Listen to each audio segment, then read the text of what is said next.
Hello everyone, my name is Melinda Hart. You are watching Stamping with Hart. I am an independent demonstrator with Stampin Up, and today's tip video is actually a little bit of an experiment. So hang in there with me and we will see together if this works. So today I want to talk about making your own stencils. So these two pieces are from they're from separate paper pumpkin kits. This is from the April 2020 paper pumpkin kit, which was all about family. And this was from, I think, this was from the May paper pumpkin kit, the May 2020 paper pumpkin kit, all about the in color. So in this case, for the clouds, and also for the trees, when I was punching out, these were die cuts. This is the negative of the die. I want to say this is the negative of the die cut. Okay, so I really loved these trees and I wanted to be able to use the negative as a stencil so that I could sort of, blend in some ink or do some shading with this and add some trees to a background. For some future projects, in particular, some Halloween ideas that I have. So when I got this kit in April, obviously that was too early and I didn't want to forget about it. So I recently purchased a laminator during the pandemic when all the kids had to go home. I needed to make a lot of learning resources for my son. Like flashcards and things like that. So I invested in a laminator. This is a Scotch laminator. And today we're going to use the laminator to try to make some homemade stencils. Now, let me just go ahead and say, this does not replace the official stencils that are sold in the Stampin' Up catalogs. Certainly, if you purchase a stencil, it's going to be much better quality. This is just something that I want to keep these. This is something that I want to have on hand, but it's going to be much thinner and we're going to play around with it. So this is a good way to extend the life if you do happen to really like a die cut that you get and you want to try to,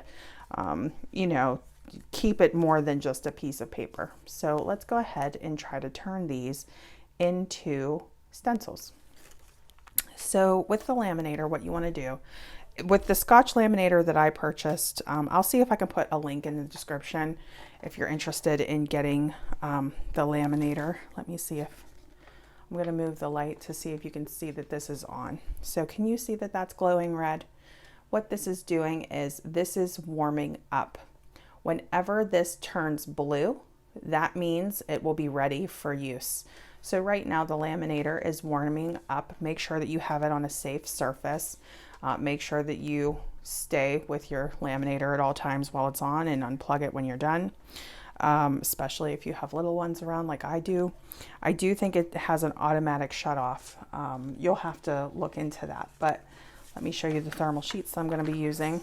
We're just going to be using regular paper today from these. Like this is usually a thinner paper whenever you get your die cuts.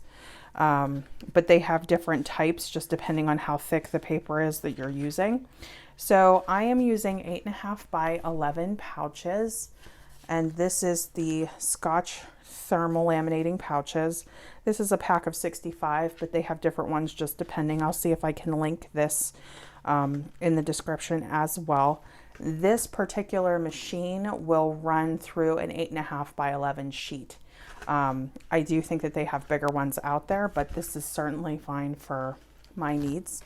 Now, whenever we're going to go and use the laminating sheet, they have an open and a closed tip. Okay, so let me just show you.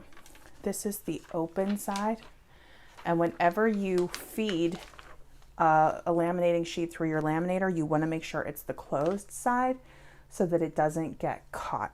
Now, I try to fit as much as I can into an 8.5 by 11 sheet. They tell you not to cut up your sheets. I've never have, but that's just something I wanted to mention. So what I'm going to do is I'm just going to tuck this in. Okay, I'm trying to get it flush with the line up here. And then I'm going to put in my second one here. I'm going to put a little space in between these. Okay, so it'll look like this when it goes through. I'm going to just straighten that out a little. Okay, and then after we'll be able to trim this up with our paper trimmer. I use our paper trimmer to cut up the laminating sheets all the time, so it will absolutely work. The blade will absolutely work with your laminating pouches. The other thing that I wanted to mention on here is there is a 3mm and a 5mm. 3mm is your standard paper, and then 5mm is for like the thicker, I would say like cardstock or cardboard, anything that's going to be take a little bit more work to actually heat to laminate. So we're going to be working on the 3mm setting, which is the default setting on here, by the way. They also have a release on this if you need to release. I've never had to use it. And what they recommend is once you feed your laminating sheet through, to let it cool. Okay, so I'm just waiting for this to turn blue. I'm going to move the light just a little bit so you can actually see this indicator light.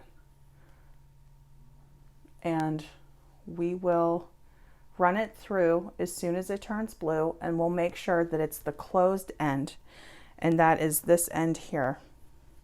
You can kind of see a difference in the line. See how there's like a very clear line and then it gets a little frosty looking? That's the closed end, as opposed to this end, which you can see is frosty all the way to the tip. Okay. Okay, so we have our blue indicator light. It's letting us know that it is ready, and it's already at the 3mm setting. So I'm going to go ahead. I'm going to take my closed end and I'm going to run this. So I'm just going to straighten this out again, and then I'm going to run this through. Just feeding it into the grooves here. And then you'll feel it starting to pick up. And now it's starting to feed automatically.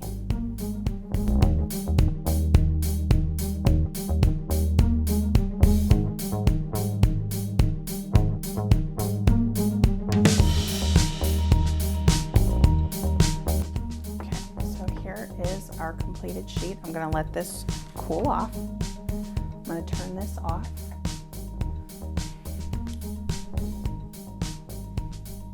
Okay, so we're going to get our trimmer.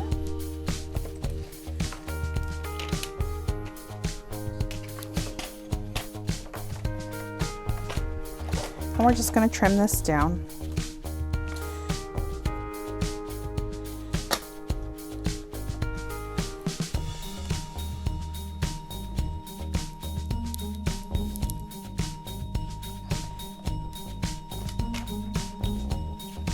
Cuts it like butter.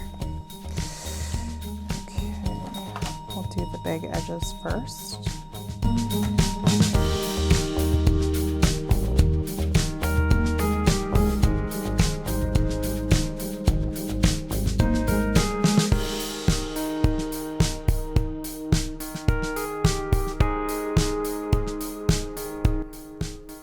Go ahead and get your craft knife or whatever you're going to be using to cut into your stencil. And then we're just going to follow these lines.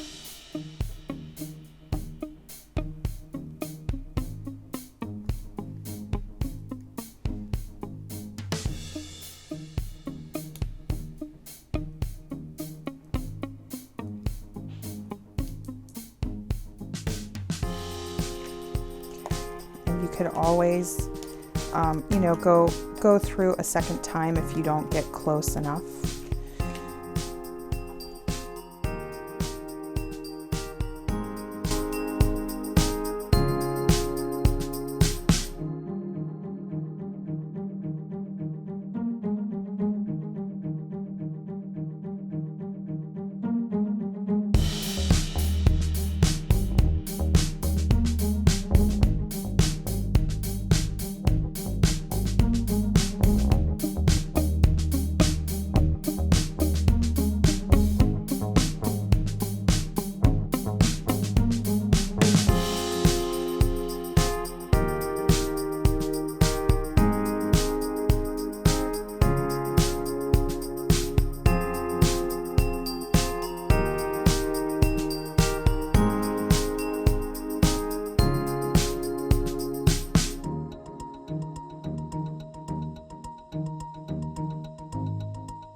Okay, here is the moment of truth. We're going to see if this stencil works before I go and start cutting out everything else. This is our early espresso ink. I'm just going to take a sponge dauber and see if we can stencil out this tree.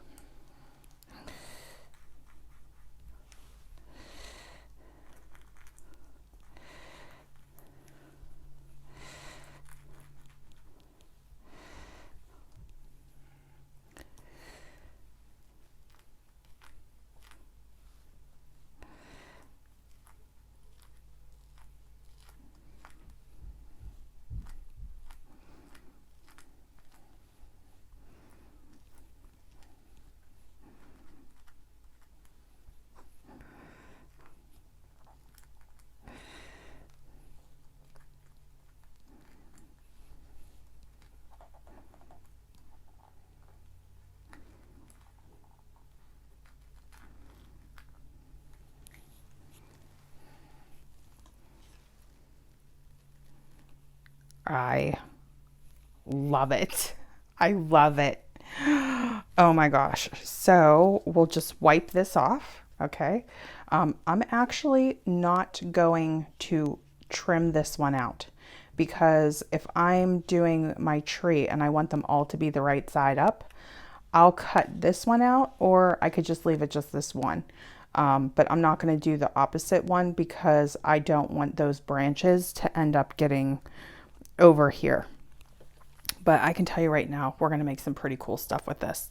So I'm really happy with this little makeshift stencil.